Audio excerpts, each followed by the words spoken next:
Guys, welcome to the channel. Welcome to this video. And in this video, I'm going to discuss warming up and priming before we start training. Now, I am talking generally from my own experience, and I have had quite a lot of experience in this. For those that don't know, I've had 2 surgeries and years of rehab. And things still aren't perfect now. So I do know, a fair bit about warming up, priming before we get into our proper training. So before we go into things, make sure you subscribe to my channel, drop a comment, drop a like. Yeah, I appreciate all of that. So a little bit of backstory from me just quickly then. So when I was 19, I had a lot of issues with my shoulder. I then had to have 2 surgeries on it.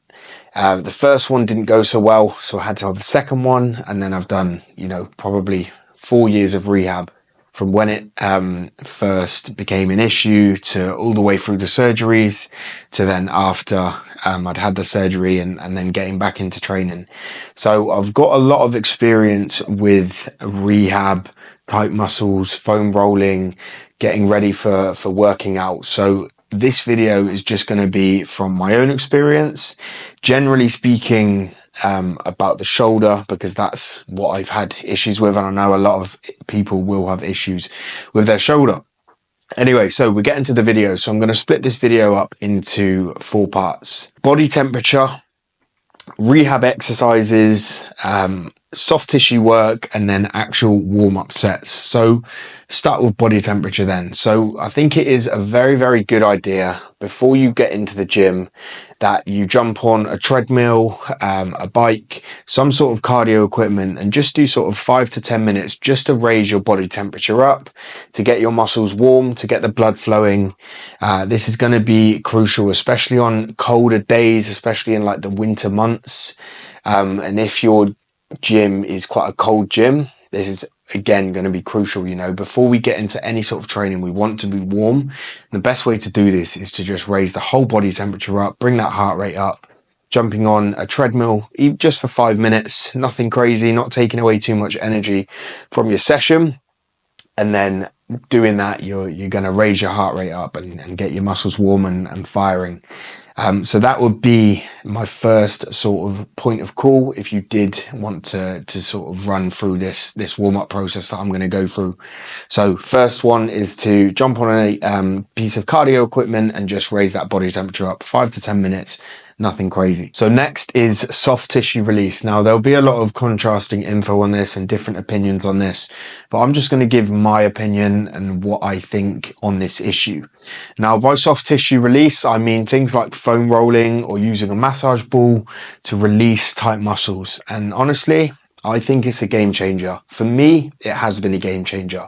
So with all my issues with my shoulder, when you have an issue with something in the body, all the other muscles around that issue will tend to tighten up. So for example, with my shoulder here, very tight traps, pec minor also very tight, lats are very tight, and then around the back as well, all the rotator cuff muscles, scapula, it all sort of just junks together, and it doesn't make it easy for the shoulder to move. But this is just the body's response of sort of clinging on because it knows that something's not right in the shoulder. So it's almost like a safety mechanism where everything just sort of clenches up, especially like the tight pec minor here. So before I get into any sort of training, I will generally do some sort of foam rolling or soft tissue release. And honestly, the benefits that I've found on this are absolutely huge. So if I just go straight into a session, I will have a lot of pain in my shoulder. Whereas if I go into a session and I've done some soft tissue release, got my lats nice and sort of rolled out, not crazy, just a little bit to get a bit of blood in there, just to stretch them out a little bit, then I can perform so much better in my session. So I would highly advise doing some sort of soft tissue work if you need it. This, of course, if you don't have an injury or you don't have sort of tight muscles, of course you don't need to do it. But for me personally, if I go into the gym, I will generally sort of foam roll my lats.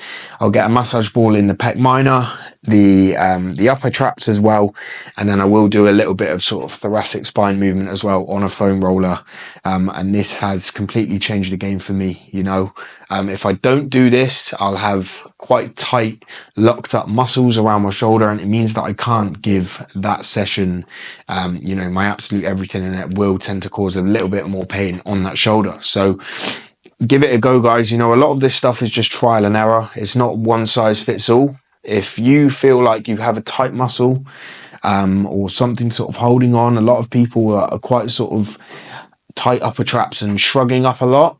It's good to get a foam roller or a massage ball on them just to release them, so you're a bit less sort of stressed. And then when you do get into your proper lifting, those muscles have calmed down and you can actually use the muscles that you're trying to use on for that particular exercise. So my view on foam rolling and massage ball therapy is it's very, very beneficial for sure. Just to touch on that point of foam rolling and massage ball and using a massage ball to release tight muscles, I think when you have a chronic injury, so like say you've had a really chronic tight hamstring or something like that, when it becomes chronic and over time and it's always tight, just doing strengthening exercises for say your glutes or something like that may not cut it, because it's so tight and it's been so tight for so long. Generally, when you foam roll it or you get a massage ball on there, it will release it, meaning that you can then start to do the strengthening exercises. For example, start to strengthen your glute. And this is massive. So I think the longer an injury's gone on, the more you will need to do foam rolling or use a massage ball. So let's talk about sort of rehab exercises now. If you've got an injury, you may have sort of a rehab plan that maybe your physio has set you, or just exercises that you have found have worked from maybe watching YouTube or something. And I would highly advise, you know, doing these exercises prior to training. So it's important that when you are doing like a rehab program, that you are following the program, and you may be doing sort of certain exercises, maybe 3 times a week, 3 sets of, but it's very, very important that before we train as well, it's always worth doing like maybe 1 or 2 sets of those particular exercises just to get those muscles fired up. Generally, it might be some sort of external rotation work or getting your lower traps fired up. They're often sort of overlooked muscles. And once you do this, this means that you can perform a lot better in your actual sets and make sure that everything is functioning correctly. Because, for example, my upper traps are a bit of a pain to get fired up because I've had a lot of issues with this shoulder. So this upper trap does a lot of the work, whereas I want my lower trap to start doing more of the work. So if I haven't got my lower trap fired up, it's going to cause issues with my scapula, meaning that it's not going to be sitting on the rib cage correctly. And then when it comes to doing my main lifts, especially on back day, I'm going to struggle to really contract that scapula back because all the muscles aren't firing correctly. So I would highly advise doing some sort of rehab exercises before you train. Again, only if you need them, not if you don't need them. And just another thing to touch on this point is, if you're struggling to sort of connect with a muscle, a good example is the bicep. So for you to fully contract your bicep, you need to go into supination of the wrist and the elbow. So if you haven't got very good supination of the wrist or the elbow, supination is this motion here. So when you're supinated here, you can really contract your bicep. But if you can't get into this, you're going to struggle to contract your bicep fully because you can't get into supination. So maybe doing some exercises where you've got a band and you're just going into supination can loosen it off a bit. And then when you come into doing your bicep work, you're going to be able to contract that bicep a lot better. So that is definitely something to think about. If these rehab exercises can help you progress in the gym when you're doing your proper lifts, definitely worth doing them. And lastly then, warm-up sets. So when we're actually done with our sort of initial warm-up and priming phase, so going on the treadmill or doing a bit of soft tissue work or doing some rehab exercises, we're actually getting into the session now. So your first exercise, this is going to be person dependent. Me, myself, I will probably do 5+ warm-up sets on the first exercise. This is mainly to get a feel of the exercise, because I know that generally I'll just do 2 sets of every exercise that I do. And in those 2 sets, I want to be going sort of helter leather, really smashing it. So I want to make sure that I'm completely warmed up and ready, and I know how that movement's going to feel. So I'll probably do, like I said, 5+ warm-up sets on my first exercise, and then once I've done that, I'll move on to my next exercise, and then I'll probably do 2 to 3 warm-up sets, and then I'll probably do that pretty much throughout the session. Later in the session, I will tend to do a little bit less because I will be quite warm from my other sessions, but I will always do warm-up sets so I can just get a feel of the muscle. I'll never just go, even if I'm fully warm, my body temperature's up, I've just done most of my session, even at the end of a, say it's the last exercise on my plan, just some bicep work or something, I will always just do a warm-up just to get a feel of the muscle, because there's nothing worse than going into that set and not knowing exactly, how it's going to feel, whether you got the setup right. So it's very important we do warm-up sets to prevent injury and make sure we're getting the most out of our training. Because if you just go fully into a set and you haven't set up the machine correctly, or you haven't had like a bit of a run through, then you're going to run into problems and you're not going to be able to progress that work as much as you'd like to. So it's always important to do warm-up sets. And just another point on warm-up sets, it's vitally important that on these warm-up sets, we're not using much energy, right? So we want to keep our energy limited to our working sets, so our main lifts, right? So you might have 15 to 20 sets in your session, and then you're doing warm-up sets as well that takes, plus the warm-up sets, that could be 30, 40, 50 sets in your session.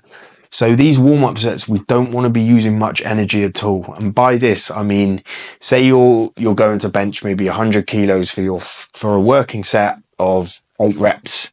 So how I would do this, say it was my first exercise, I've just come into the gym, I'm ready, I've warmed up a bit, and now I'm going into my warm-up sets.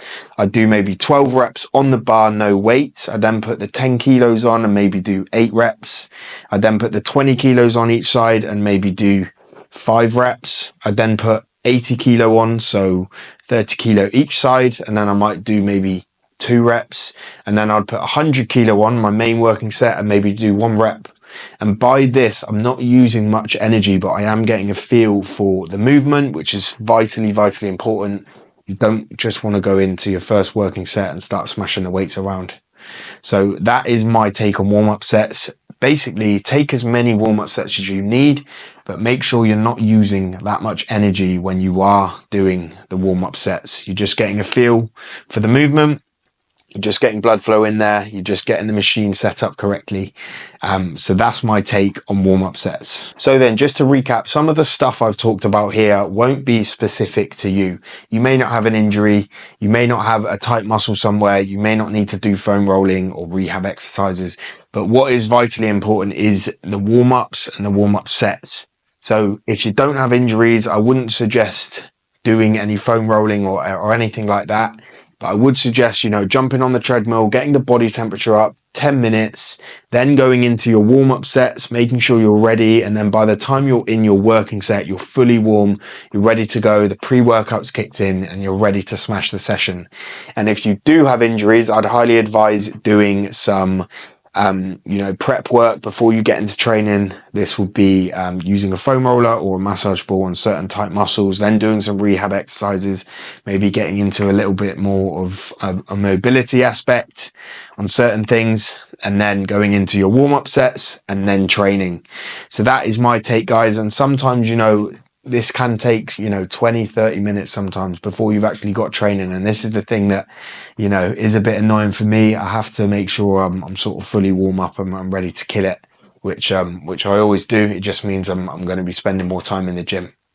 But that's all good because we love it. So guys, that brings an end to the video. Thank you for watching. I really do appreciate it. Just again, subscribe, drop a comment, drop a like. Let me know what you think.